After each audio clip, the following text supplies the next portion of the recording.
Hello busy people, hi అండి అందరికీ. So నా ఛానల్లో ఉండే నా సబ్స్క్రైబర్స్ అందరికీ హెల్దీ రెసిపీస్ అయితే చూపిస్తానని చెప్పి మాట ఇచ్చానండి. సమ్మర్లో మా మదర్ వాళ్ళ ఇంటికి వెళ్ళానండి. మీకు అందరికీ తెలిసిందే కదా, అమ్మ వాళ్ళ ఇంటికి వెళ్తే ఏమీ మనం చేయక్కర్లేదు. అమ్మ వదిన ఇద్దరు కలిసి మనకు వండి పెడతారు. సో కాలు మీద కాలేసి కూర్చుని తినేయడమే. ఇప్పుడైతే కొరలతో కట్టు పొంగల్ ఎలా చేయాలో చూపించేస్తున్నానండి. ఫాస్ట్గా చూసేద్దాం, వచ్చేసేయండి. ఒక గ్లాస్ కొరలు తీసుకున్నానండి. ఒక గ్లాస్ కొరలకి ఒక హాఫ్ కప్పు పెసరపప్పు తీసుకున్నాను. ఈ రెండు కలిపి నేను బాగా కడిగేసి ఒక హాఫ్ అన్ అవర్ నానబెట్టుకున్నాను.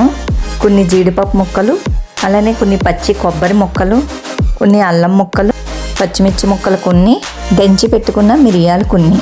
సో హెల్దీగా కొరలతో కట్టు పొంగల్ చేయడానికి ఈ ఐటమ్స్ ఉంటే సరిపోతాయండి. నేనైతే చిన్న కుక్కర్లో చేస్తున్నాను. కొంచెం కుక్కర్ వేడెక్కాక 2 స్పూన్స్ నెయ్యి అయితే వేసేసుకున్నాను. ఈ నెయ్యి కొంచెం వేడెక్కాక దానిలో పచ్చిమిర్చి ముక్కలు, అల్లం ముక్కలు, కొబ్బరి ముక్కలు 3 వేసేసుకొని ఒకసారి అయితే బాగా కలిపేసుకోండి. ఇకపోతే జీడిపప్పు ముక్కలు కూడా వేసేసి బాగా వేగనివ్వండి. తర్వాత దంచి పెట్టుకున్న మిరియాల పౌడర్ కూడా వేసేసి వేగనిచ్చేసేయండి.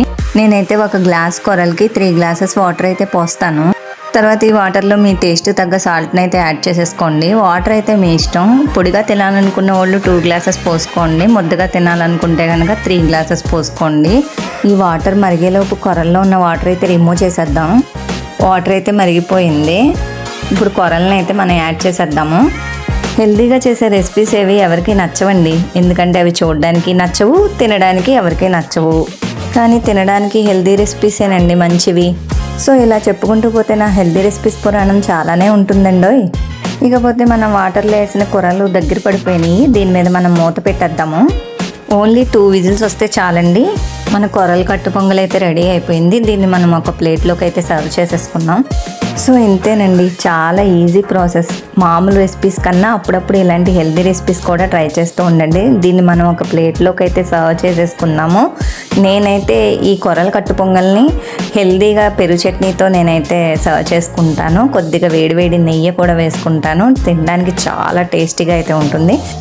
నేను ఈ పెరుగు చట్నీలో క్యారెట్ తురుమును కూడా వేసానండి. మీరు కూడా ట్రై చేయండి. Thanks for watching.